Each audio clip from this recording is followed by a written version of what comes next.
Hello everyone. Today I want to share some of my views about women in leadership. Let me introduce myself, Dr. Prajnamati Halli, who is working in Government First Grade College, Dharwad, Karnataka. Why I have chosen this subject? Because slogan of International Women's Day 2021 is Women in Leadership Achieving the Future in COVID-19 era. Let us go for ancient Ruk Devi Sukta. Aham Rashtri Sangamani Vasunam Chikitushi Prathama Yajniyana. It means, I am the Lordess of this world, the one who distributes the wealth, the knowledge, and the one who is supreme of all the gods. What Devi says? She says that she is the supreme of all the gods. Traditional culture of India says that it worships woman as Adi Shakti and believes to lead the world by controlling negative power for upliftment of positive energy. If you observe Indian culture, Indian mythology respects women as a leader. She is Devi. She is Adi Shakti. She is Jagan Mata.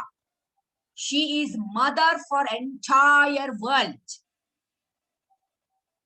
You may be knowing Chitrangada, who is heroine in Mahabharata. She married Arjuna and she was brought up in her kingdom, Manipura, as a prince and learned every skill of war, horse riding, archery, everything she knew, and she fought in many wars. What does it indicate?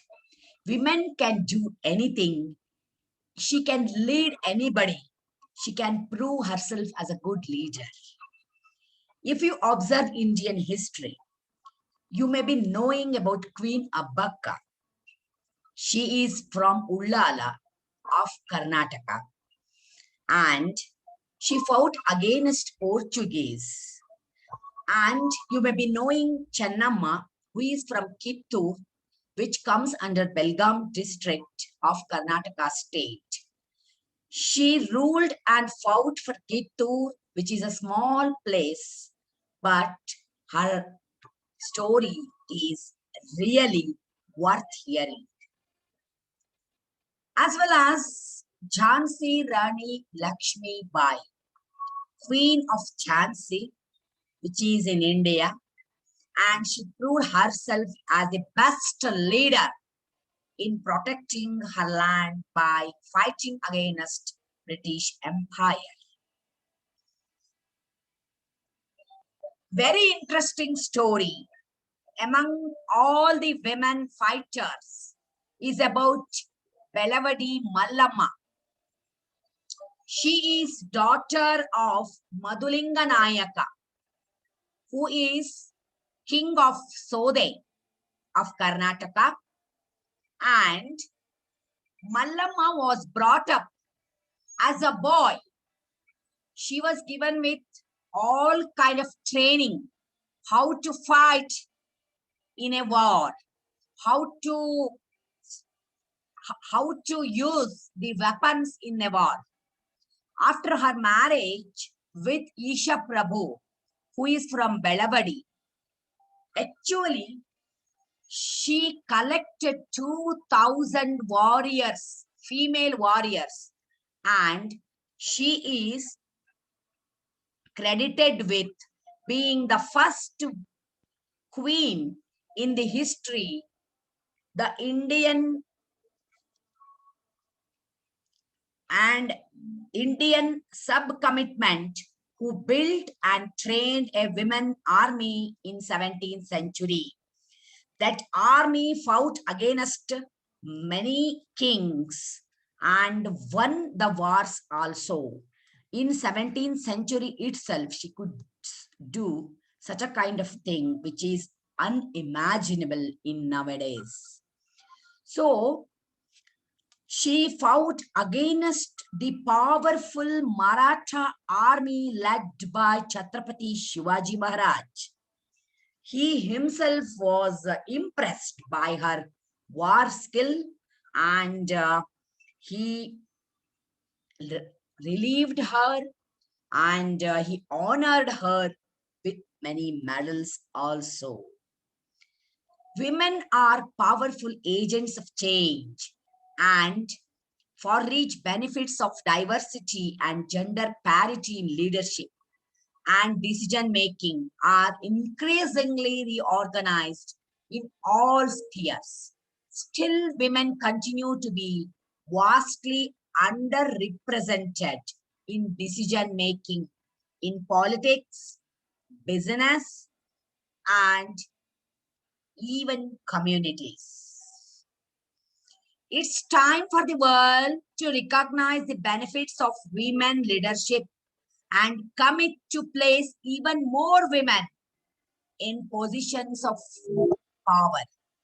Women as leaders and decision makers at all levels are critical for advancing gender justice and gender equality, and for furthering economic, social, and political progress for all.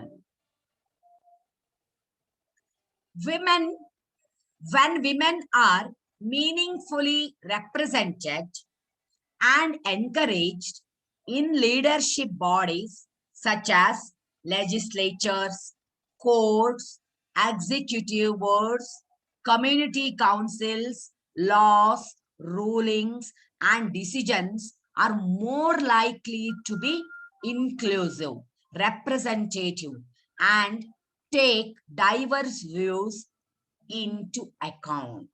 This is proven fact. Women leadership within households, including decision making over land and household income, improves access to education and healthcare for their families. Countries with a greater proportion of women as top decision makers in legislature have lower levels of income inequality. Peace agreements are 35% more likely to last at least 15 years if women leaders are engaged in its creation and execution. Women, when hold more executive leadership positions, their companies are more profitable. Companies are in the top quartile for gender diversity. On executive teams are 21% more likely to outperform the national average. Let us examine the present day situation.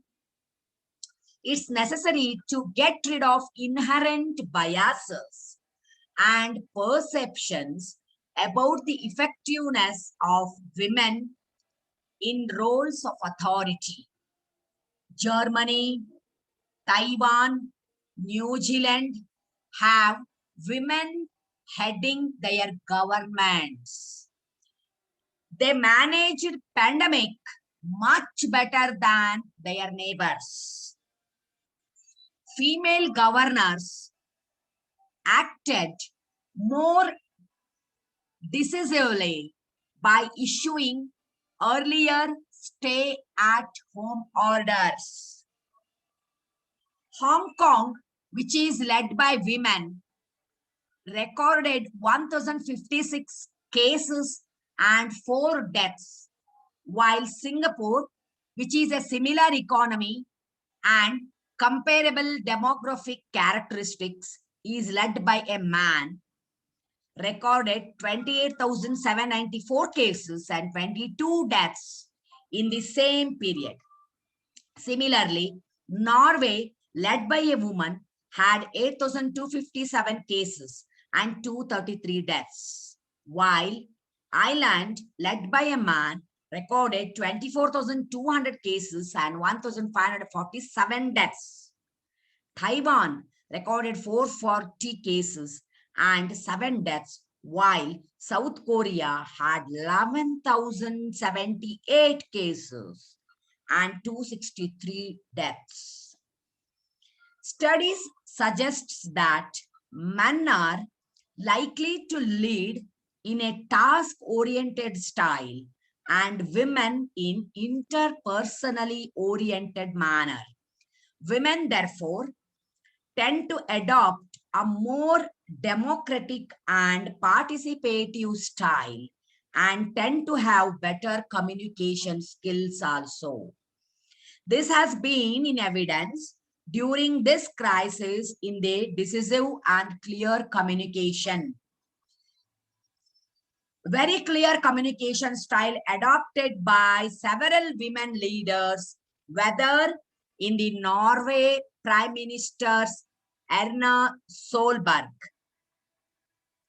or she spoke directly to children, or Andren Arden checking in with her citizens through Facebook Lives.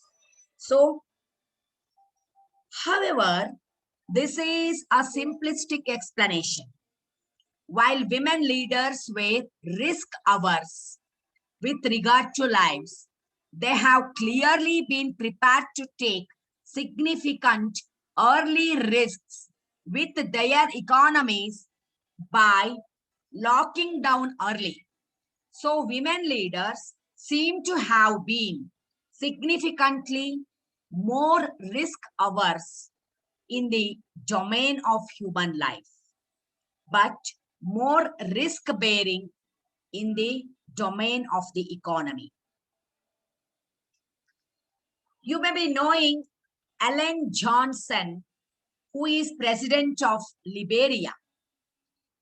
Sirleaf is the first female president elected in Africa. She began her political career in 1972. She received a Nobel Peace Prize for non-violent struggle for the safety of women and for women's rights to full participation in peace building work.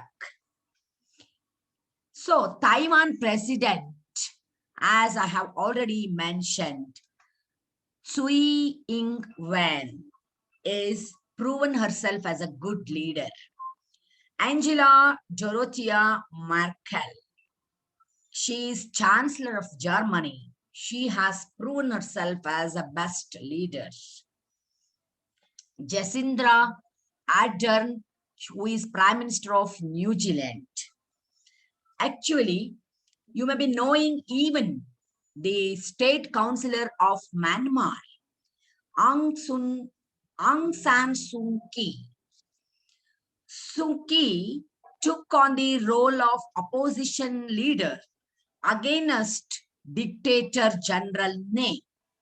Speaking out against him, she led a peaceful movement for democracy and human rights. She worked to spread democracy throughout Myanmar and founded the National League for Democracy. But in 1989, she was put on house arrest for 15 years to block her from communicating with the outside world. She received the Nobel Peace Prize in 1991 and she was released from house arrest in 2010. Today, she continues to voice for democracy in her country. Then, what is leadership?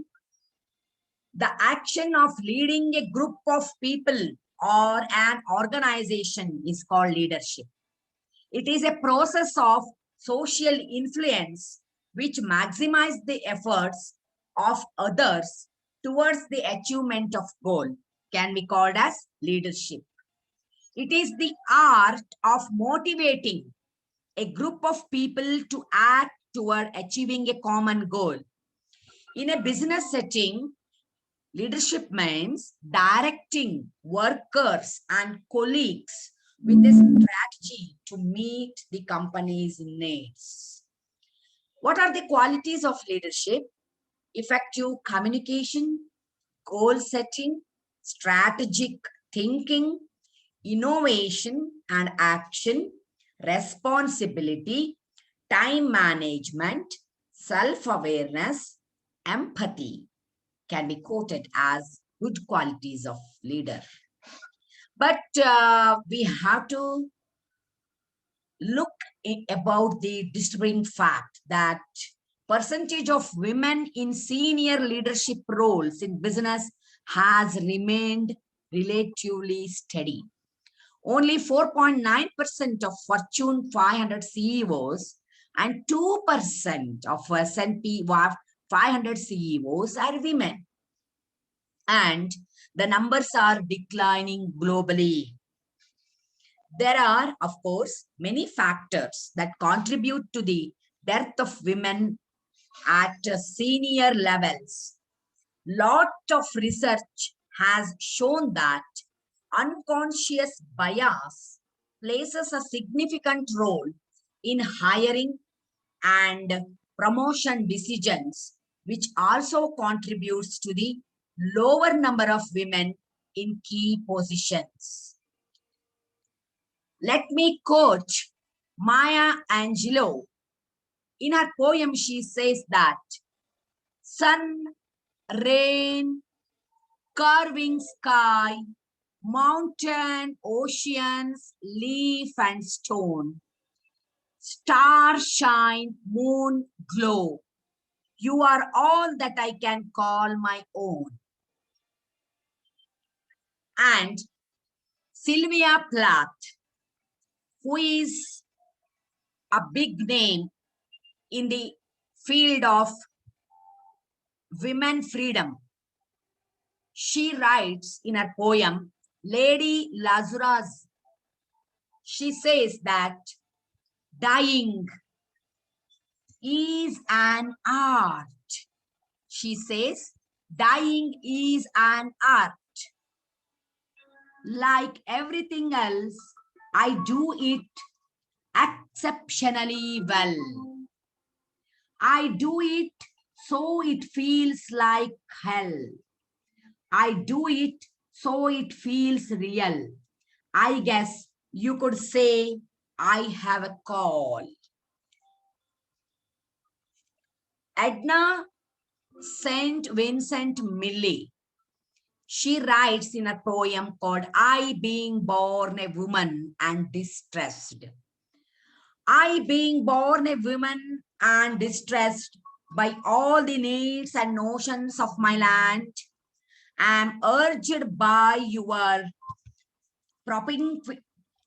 propinquity to find your person here and feel a certain jest, to bear your body's weight upon my breast.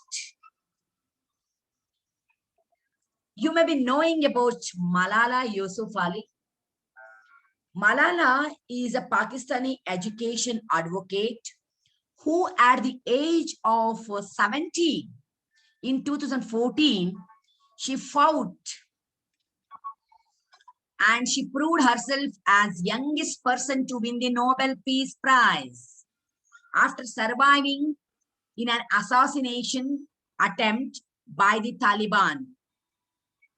Malala became an advocate for girls' education when she herself was still a child, which resulted in the Taliban issuing a death threat against her. On October 9, 2012, a gunman shot Malala when she was traveling home from school.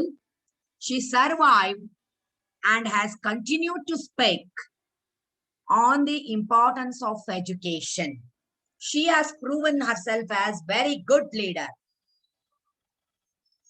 Greta Thunberg. So just a 10-year-old Swedish climate activist. September 2018, she missed school to sit outside country's parliament with a board that is School Strike for Climate. Although alone for the first day in her strike, then she was joined each subsequent day by more and more people. And her story, it is spread it gathers, it gained international attention. And Greta returned to school but continued to skip classes on Friday for strike. And these days were called as Friday for Future. Her action inspired hundreds of thousands of students around the world to participate in their own Friday for Future. Then these strikes were held in such countries as Belgium, Canada, United States, then United Kingdom, Finland, Denmark, France, Netherlands, etc. So Greta proved herself as very good leader. Research observations are like this. Women make highly competent leaders, according to those who work most closely with them. And what is holding them back is not lack of capacity, but a depth of opportunity. When given those opportunities, women are just as likely to succeed in higher level positions as men. Just I want to share one interesting story of Shri Mahila Graha Udyog Lijjat Papad. The women lived in Lohana Niwas, a group of 5 buildings in Girgaon. They wanted to start a venture to create sustainable livelihood using only the skill. That's all. They had nothing except skill. They knew cooking and nothing else. They were uneducated, very poor. They were the wives of those husbands who were fired from some factories, and their name, those 7 women were Jaswanti Bain, Parvati Bain, Ujam Bain, Banu Bain, Lakhu Bain, Jaya Bain, and Diwali Bain Luka. All of them were uneducated. They didn't know anything else. Only the skill they knew was doing papads. They started their business with a loan of rupees 80. And now in present day, how is this company working? This is a cooperative based organization. The cooperative movement triggered by women and entrepreneurs led Lijjat Papad business to spread their legs to 82 branches in 17 states of India. They export papad worth rupees 80 crores in 25 countries. They have a turnover of rupees 1,600 crores. The business, which was started with the loan of rupees 80, is now having 80 crores turnover. Just imagine how bold they are and what a good leadership they are having. So Indian women leadership, if we think of, the number of women leadership is steadily increasing, but for now they are still in minority. Lok Sabha this year saw highest 11 women members in parliament, but they still account for only 14% of 545 members in the House. Credit Suisse report said that 50.2% of board positions are held by women in India. Women accounted for 8.5% of senior management roles, 2% of CEOs in the country. So why it is so? Reasons for underrepresentation. It is because of struggling to overcome traditional mindsets and entrenched notions about the distribution of work between men and women. Women give up control of their careers to their families, their children, or society. They end up curbing their career ambitions because they are not practical, and they end up choosing safe or more convenient. So you might have observed, even in our houses, if we have been asked for some promotions, and if we want to leave the home, and if we are compelled to stay in some outside quarters or something like that, then immediately every household people, every member of the family will say that, okay, mama, don't go for this. Okay, why do you want to go for this? We are well to do. We are well settled. It's enough. So just resign your job. Just give up your promotions. This is the mentality of a typical family.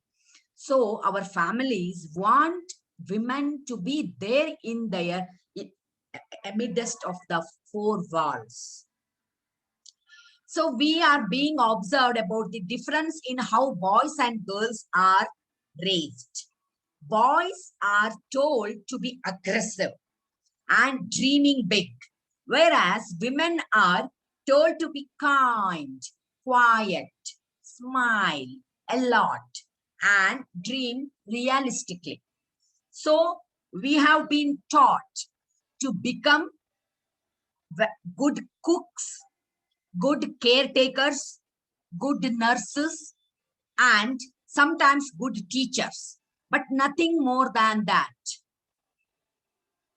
Society has not empowered men to find joy in sharing responsibilities. Women today still tackle the lion's share of house and child care work. That is because we have not empowered men to find joy and benefit from these responsibilities. We, the mothers, how we are caring our son, our boys, we are telling them that, okay, you are a boy, you are made, you are born just to look after your family by giving your salary. So you have to concentrate upon your career. You should shine like a star. You are Kuladipaka. That means you should lighten your families by your grace, by your income, by your popularity. So we feel that son are for fame, name, everything. But daughter means she has to take care of her family.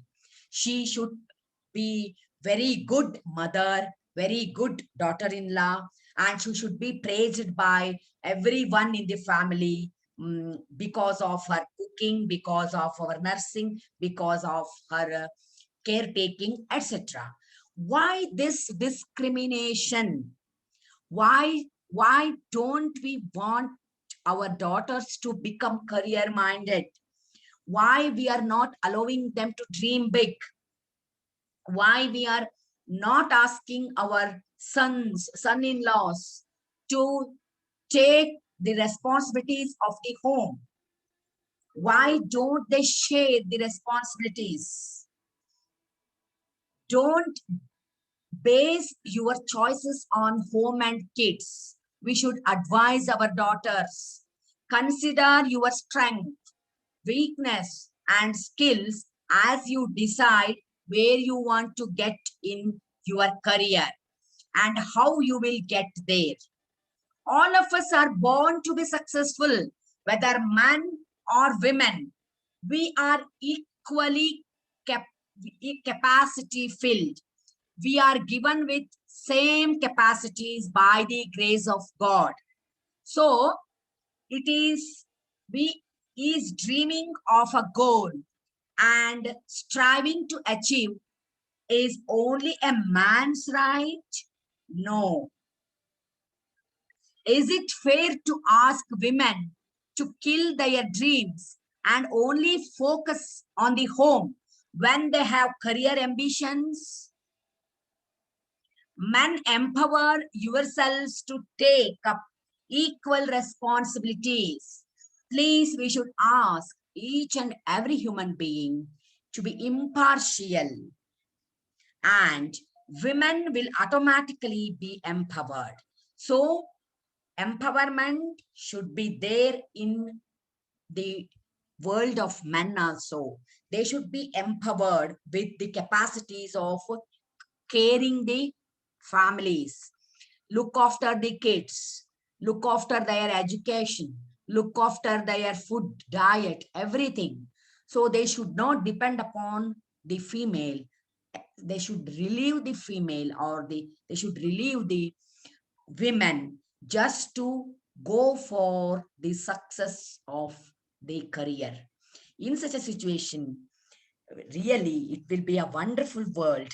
And as we are observing the slogan of this International Women's Day, that is 8th March 2021, it says that women in leadership achieving the dream in COVID-19.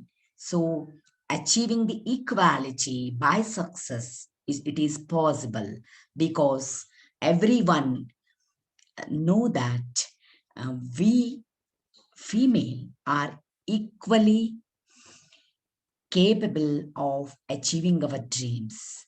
So our society has to change its mindset, and our male partners should take the responsibility of our families also, so that women can concentrate upon her career, upon her social services, upon her dreams, and she can prove herself as good leaders, as we are having very, very good leaders even in philosophical world. Sharada Mata, Mataji Sharada Devi, actually, she did not depend upon Ramakrishna Paramahamsa for her achievement in the field of Adhyatma. She could achieve it on her own, and she proved herself as the mother of whole nation. In the same way, we know Sister Nivedita, who came by the influence of Swami Vivekananda, and she proved herself as a good leader in the field of social services. Even Mother Teresa, we can't forget our own good teacher, who was the first lady teacher of India, Savitri Bai Phule. Against the struggle of society against the prejudiced mindsets. She fought and she proved herself as a good leader in education. She could provide education to the untouchable women, and even she tried her level best to motivate widows of the society.